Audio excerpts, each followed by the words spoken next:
Socials Fitness podcast where we talk about strength training, nutrition, faith, family, and how all those things work together for parents like you and me.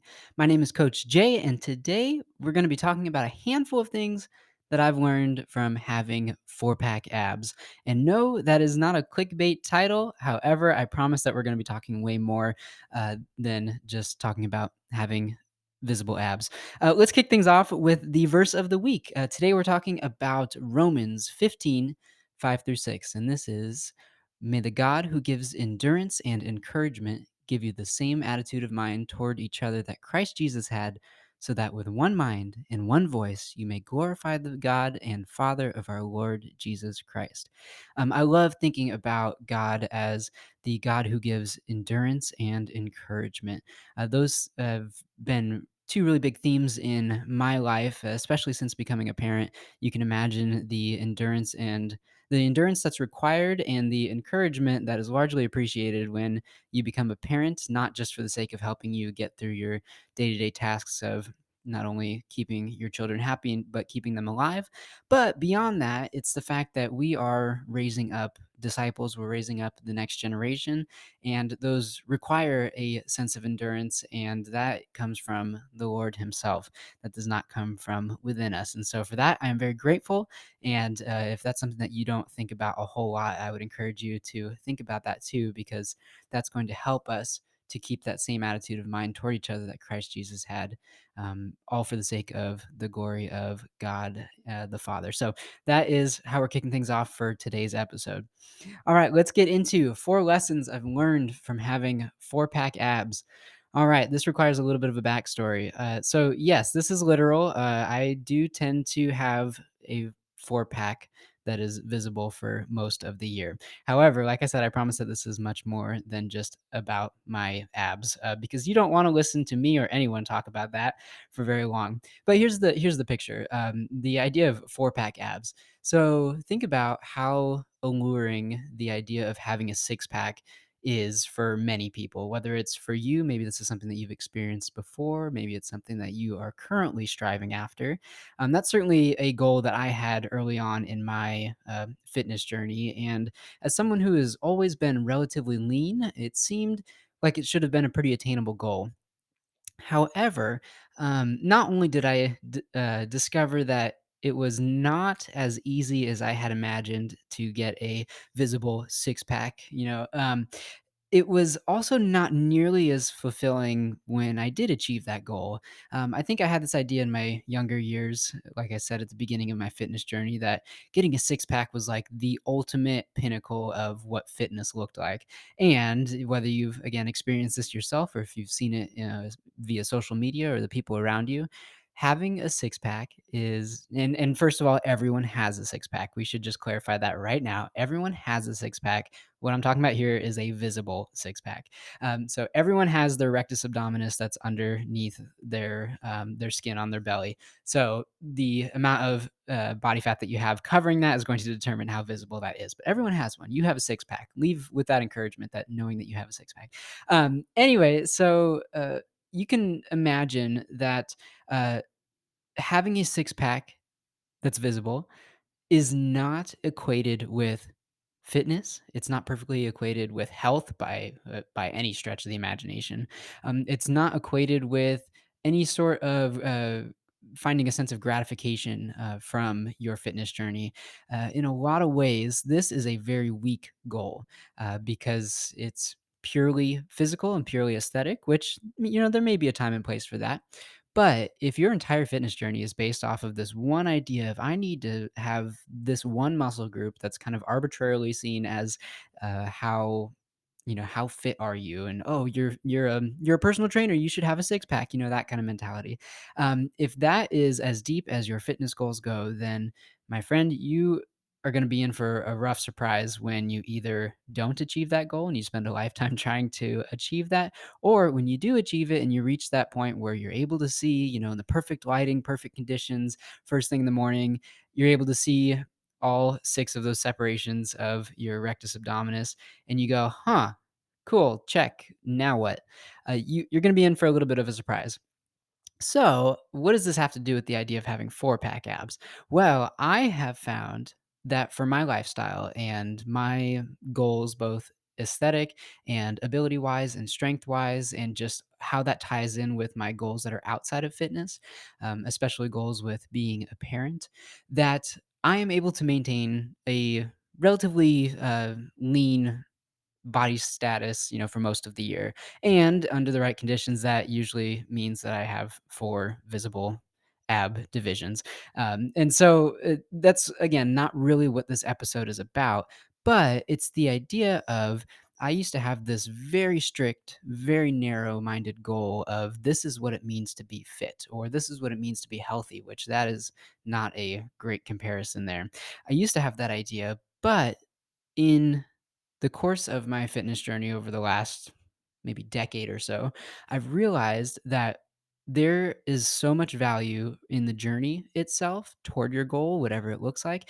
And there's a lot of value in adjusting your goal along the way and finding that you may find that when you do get to your goal or on the way to your goal, you may find that I don't think that the the reward is going to be worth the amount of work that it takes to get to this point, and that is perfectly okay to come to that realization. And I would suggest that that is very healthy and very mature to realize that your initial goals or the things that got you started, they don't have to be the same things that carry you through to the end. You can change your goals along the way. There's nobody saying that you have to meet a certain graduation date or anything like that. Think about someone who changes their major in college partway through college, and it feels like in a sense that those first semesters were wasted, but really those kind of set you up for what you discovered was really your passion for what you wanted to study or what you wanted to do as a career. And same thing with your fitness goals. Just because you have a goal at the beginning does not mean that you need to see that through to the end. As one more example on that same thought, I'm sitting here with my bookshelf behind me, and that reminds me that I have a number of books that I have started and not finished. And that used to bother me like crazy. Maybe you can relate with that. I used to have this mentality that if you started a book, that no matter what you thought about it, even 5 pages in, if you hated every word that was on the page, if it was just not entertaining or educational or not fun to read, that you still had to trek your way through it because you started it and it felt like you were somehow letting yourself down by way of not choosing to finish it. That is simply not the case. And that's something that I just imposed on myself. And maybe you can relate with that, whether it's with books or whether it's in your fitness journey as well. So let's get into the actual content of this idea of four lessons that I've learned from having four-pack abs. And remember, again, this extends far beyond the idea of your abdominal muscles and their visibility. But think about it in terms of things that you might be able to take and apply to your own fitness journey, no matter where you are, whether you're just starting out, whether you are 10 years in, or whether you're 20 or 30 years into your fitness journey. Think about these kinds of things on the bigger scale here. Okay, lesson number one is finding a maintenance body that matches your goals and your lifestyle is a gold mine. And I put maintenance body in quotes if you're not watching this, if you're just listening to this, because everyone's maintenance body is going to look different. And that is going to be a combination of a couple different things, namely form and function, if you will. And actually, my laptop is right now sitting on a human anatomy. It is called Human Form and Human Function. It's a textbook that I had from college. And this idea of form and function, right? It's a matter of your appearance and your abilities and the combination between the two. So everyone's maintenance body is going to look a little bit different as far as the kind of body shape, size, type abilities that you're able to maintain on a regular basis with not no effort, because no matter what your goal is, it's going to require effort to maintain it, but minimal effort and not overly stressful in order to maintain what you've built. And that's going to look different for everyone, depending on your goals, depending on your lifestyle, depending on your other priorities. And so that is the first thing we need to recognize, is that it's going to look different for everybody. But when you find that body, we'll just say maintenance body, when you find a maintenance body that matches both your goals and your lifestyle, it is such an amazing point to reach in your fitness journey because you can picture how so many people spend so much time constantly trying to chase this ideal body that they've pieced together in their head that weighs a certain amount, that looks a certain amount, that measures a certain amount circumference wise, that fits into a certain size, pants or shirt. And they spend a lifetime trying to chase this idea of a body, and that can be exhausting, especially if you never arrive. And that is largely going to be unrealistic for a lot of people, the kinds of expectations that they set out from the beginning. But it's also the fact that if you never arrive, then you never have that moment of going, hey, is this actually worth it or not? Because you just are constantly sort of chasing this idea. And so when you arrive at a maintenance body that you are proud of and that feels maintainable on a realistic everyday basis, that is so, and I call it a gold mine because it totally is. Not that you have to maintain that maintenance body perfectly and exactly the same, year round, year after year. But when you get to a point where that becomes your new baseline, then it becomes really exciting because you can choose to make changes one way or another. If you decide that you want to do a cut, you can certainly do that. If you decide that you want to go into a surplus, into a building or bulking phase, you can absolutely do that. If you change goals as far as the function goes, maybe you were doing a lot of strength training and powerlifting and you want to try a sport of some kind. I personally would love to try jujitsu at some point, and I know that the quote unquote ideal jujitsu body looks very different than the quote unquote ideal hypertrophy or bodybuilder body or the powerlifter body. And those are all going to be very different as far as how they look and how they are able to complete their different tasks. And that's totally good. But when you have that solid starting point, that maintenance body, okay, this is perfect because now I can go up from here willingly and intentionally rather than constantly trying to chase, again, this concept or idea of a physique with its idea of the abilities that you'll be able to do. That is going to be a really difficult road to go down. But finding that maintenance body, that's a gold mine. All right, lesson number two from having four pack abs. Maintaining a body you love is much easier than constantly trying to change it. So, both of these first two lessons apply back to what I've learned from having four pack abs because again, I used to think that my maintenance body looked like having a six pack and just maintaining that year round. And no matter the lighting, no matter what I had eaten, earlier in the day, no matter how full my stomach was, no matter blah, blah, blah, all those different things, that I was going to be able to have a six pack that was visible and chiseled and all these other kinds of terms that you see in Men's Health magazine and stuff like that. I used to think that that was what my maintenance body looked like and that I was going to be able to maintain that year round and that it was just going to somehow, I was going to match my lifestyle around that. However, that is not the case. And for me, that has been more of the four pack side of things. But again, think of this in the bigger terms here. So, maintaining a body you love is much easier than constantly trying to change it. So, when you are constantly trying to change what your body looks like or what your body is able to do, it requires a high amount of sacrifice and attention to detail. It requires more focus on every little move that you're making on a daily basis, day after day after day. Um, I like a lot of financial analogies that go right along with fitness and nutrition and body composition and things like that. And so think about if you are trying to save up for a car or a house or some other big purchase. If you are constantly trying to save up for that, it's going to require some sacrifice, right? It's going to require some attention to detail and budgeting and things like that. And it's going to require more attention to detail and more sacrifice if you are constantly trying to work toward that. And so and that's not a bad thing, but there's probably going to be a point where you get really tired of constantly doing that if you're not applying intensity and wisdom to that. And so the same thing goes with fitness. If you feel like you've been dieting for 10 years, for example, that sort of mentality is going to be exhausting, right? As opposed to if you work toward your goal diligently and with intensity and wisdom, and you do that for a period of time, and then you get to a point where you're able to reach your goal, maintenance at that point is much closer to being on autopilot. And it's still going to require some attention. It's still going to require maybe some sacrifices here and there, or just some daily small sacrifices. But putting your habits on autopilot is going to be much easier than constantly trying to change everything and swinging the pendulum really hard in one extreme or another. Maintenance is going to require smaller intentional adjustments instead of swinging that pendulum from one side to the other. One example of this is think about speaking a foreign language or learning a foreign language. Think about this will take you back to your high school days of taking your 2 years of required Spanish. So, and this is a side note, a topic that's near and dear to me because I love studying foreign languages, and so think about the process of recalling and learning all of your vocab, all of your grammar, and things like that.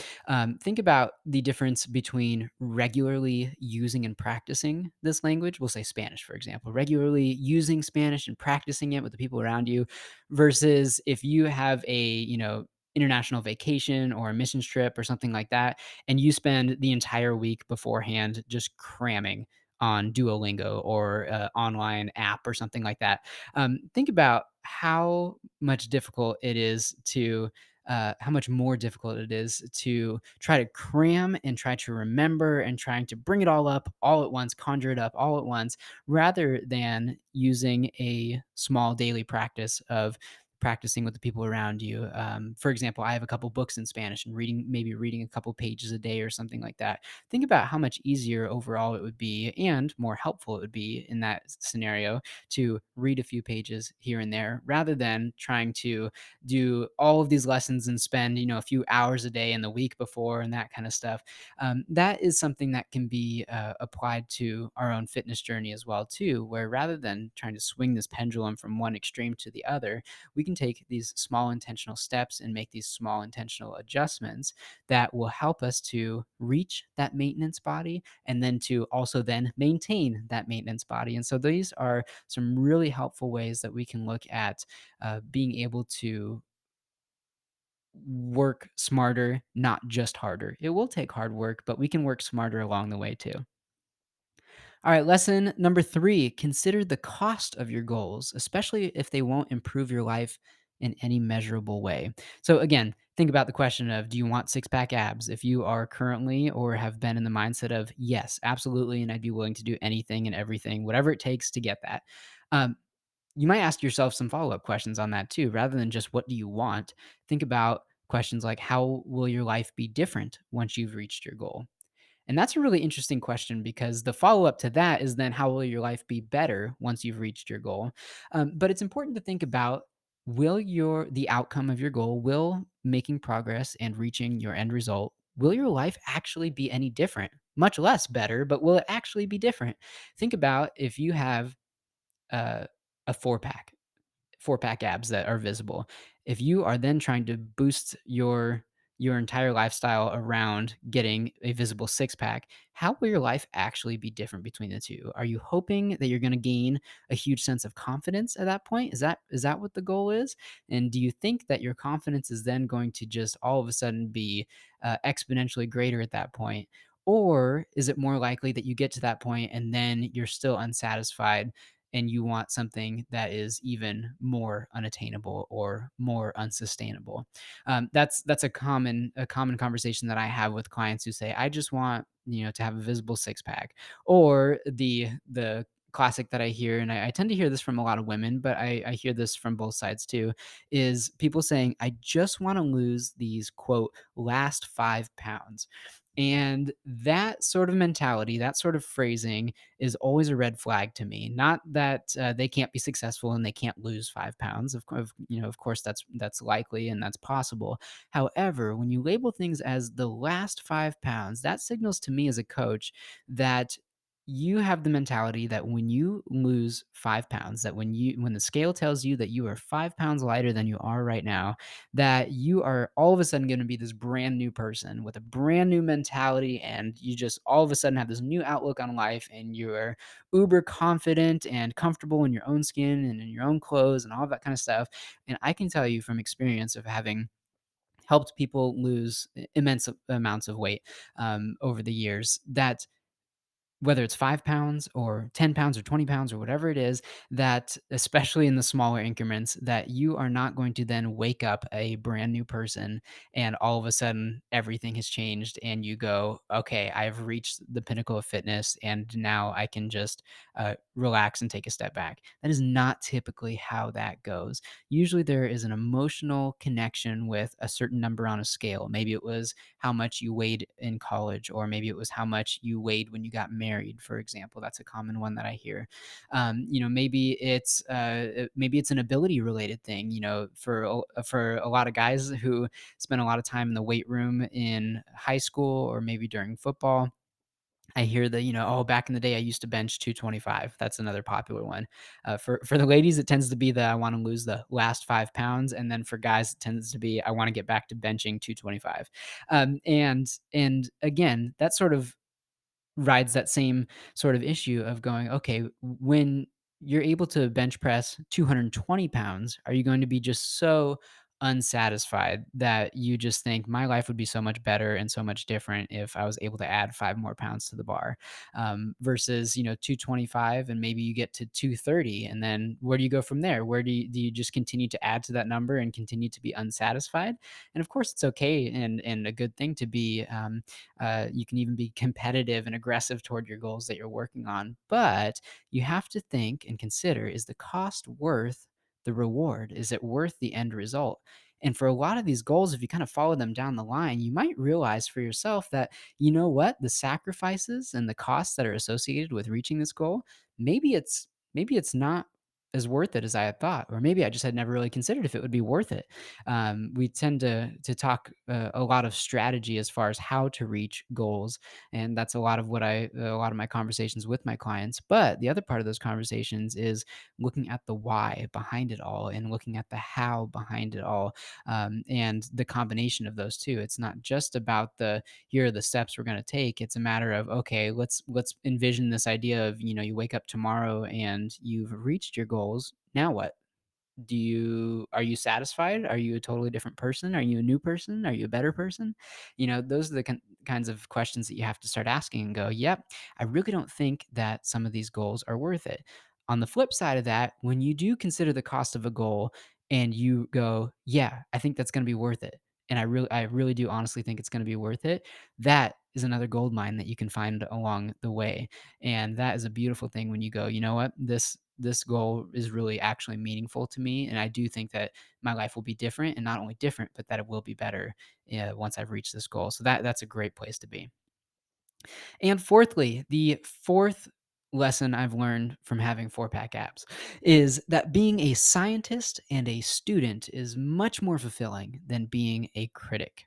So I talk about this scientist and student mentality a lot, but if you haven't heard me talk about this before, I tend to share this idea that a lot of people set goals based around uh, being critical and critiquing themselves and critiquing how their body looks, critiquing how their body fits into clothes, critiquing how their body is unable to do certain things, or not as easily able to do other things, and whether that's gym related and being able to lift a certain weight in a certain exercise, whether that's everyday life related. A lot of goals are set from a mindset of critique, and that's fueled by shame and guilt and feeling this lack of confidence in how your body looks and what it's able to do. And that can be a pretty powerful motivator, and to the point where it can be powerful enough to cause people to do lots of crazy things in the name of fitness or in the name of trying to lose weight. And so we have to be careful with running with this thought process of being fueled by criticism. Rather, it is worth cultivating a mindset of being a scientist and a student. And the difference here being is a scientist is much more is concerned with experimenting and looking at the everyday scenarios, everyday habits, everyday systems that you're putting into your fitness and experimenting with those and looking at the data that comes from that and going, okay, what's happening here? Are the things that I'm doing getting me closer to my end result that I'm pursuing, Or maybe you don't even have an end result that you're going after. Maybe you're just going, okay, let's just see how this changes things. And to be able to adopt that spirit of curiosity as a scientist, so to speak, is a wonderful place to be in your fitness journey. And likewise, being a student too, and seeking knowledge for the sake of knowledge, learning how your body works. Oh my gosh, it's an amazing thing. And again, looking at this anatomy and physiology textbook that I have here, this was my first one that I took in a course that I took in college.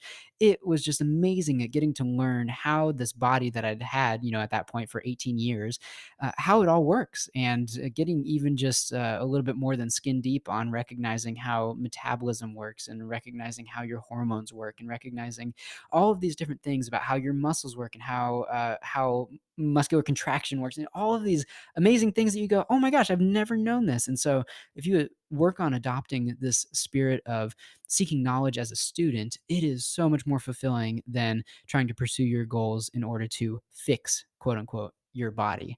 And that is a great place to be in your fitness journey. And so, again, these are four things that I have learned from having a four pack. And I know that's a little bit of a tongue in cheek title to all of this, but that really has been my journey with all of this, of taking a goal that I thought was just a rite of passage of what you needed to achieve as a man in the fitness industry, and recognizing that there are much more fulfilling goals that I'm going to come across, and that is probably not where I need to be spending my time and energy. And especially as a parent now, and having been a parent for what, 3.5 years, that the idea of going beyond that, it can sound fun and exciting and interesting at certain points, and there's that kind of scientist and student mentality coming in.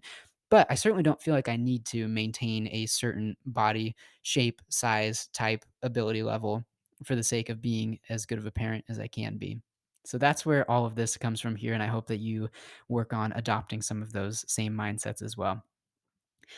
From the personal and family update side of things, I have a really short and really boring update for you, although I am much more excited than I'm probably letting on here.